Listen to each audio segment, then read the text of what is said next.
En 2016, Ernesto Vargas était en train de creuser les fondations d'un fossé de drainage lorsqu'il est tombé sur une découverte qui pourrait réécrire l'histoire. Sous sa pelle se trouvait le squelette préservé d'un mammouth laineux.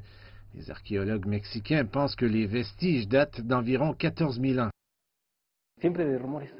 Il y avait toujours des rumeurs. Il y avait des os de mammouth ici, mais on voyait rarement quoi que ce soit.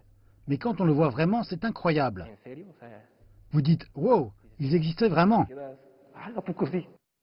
Les restes du mammouth laineux ont été éparpillés, élément vital dans la découverte selon Luis Cordova, qui a dirigé les fouilles.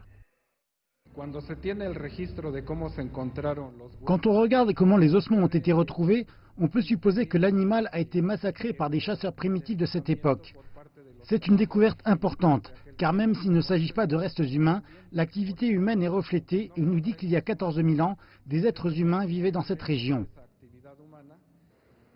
Les vestiges humains les plus anciens découverts en Amérique du Nord remontent à 13 000 ans et, bien que le démembrement du mammouth témoigne de la présence d'êtres humains, les universitaires pensent qu'il y avait une présence humaine ici il y a 25 000 ans. Après 2 années de fouilles minutieuses, le mammouth laineux est exposé dans un musée de la ville de Tultepec au nord de Mexico. Cela vous fait sentir très petit et vous montre que nous ne sommes pas le centre de l'univers comme beaucoup de gens le pensent. Il y a des choses plus grandes et plus belles. L'exposition de Tolin, le mammouth de Tultepec, est gratuite pour le grand public. Cette exposition rappelle aux milliers de Mexicains qui l'ont déjà visité jusqu'où remontent leurs racines sur ce continent.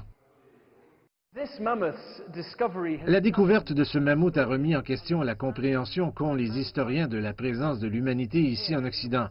Et comme le Mexique, pays riche en archéologie, révèle de plus en plus de fenêtres sur le passé, les livres d'histoire seront probablement réécrits.